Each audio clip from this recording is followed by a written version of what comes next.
Her på stadion har Ludby Boldklub ikke tabt i snart et helt år. Vi skal tilbage til september 2004 for at finde det seneste nederlag. Siden er der på stadion her spillet 12 kampe fordelt med 10 sejre og 2 uafgjorte. De vil gøre alt for at fastholde den fremragende hjemmebanestatistik. Mine damer og herrer, så godt imod de flotte slag fra Ludby Boldklub!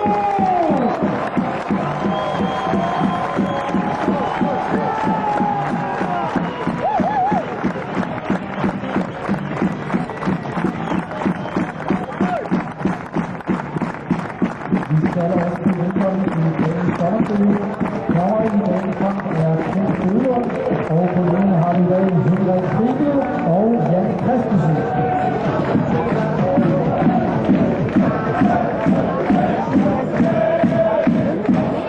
Henrik stiller op til kampen som følger. Nummer 1, Mikkel Madsen. Nummer 2, Hans Schauka. Nummer 3, Vandenborg Bosevac. Nummer 4, Bjørn Saab. Nummer 5 anfører Morten Petersen. Nummer 8, Kasper Christensen.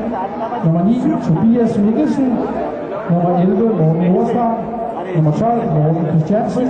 Nummer 14, Christian Holst. Og med nummer 23, Dennis Olsen. På bænken har Lykke nummer 6, Kjell Aabæk. Nummer 10, Morten Juhl Hansen. Nummer 15, Jakob Josefsen.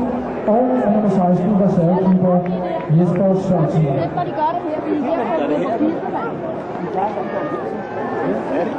Så har vi en henstilling herovre fra speakerboksen. Det drejer sig om, at vi godt vil kunne få om at flytte. Og ikke nu har vi set det, og der er mange, der gerne vil have flyttet på grund af synet derfra. Velkommen til dagens kamp. God fornøjelse alle sammen.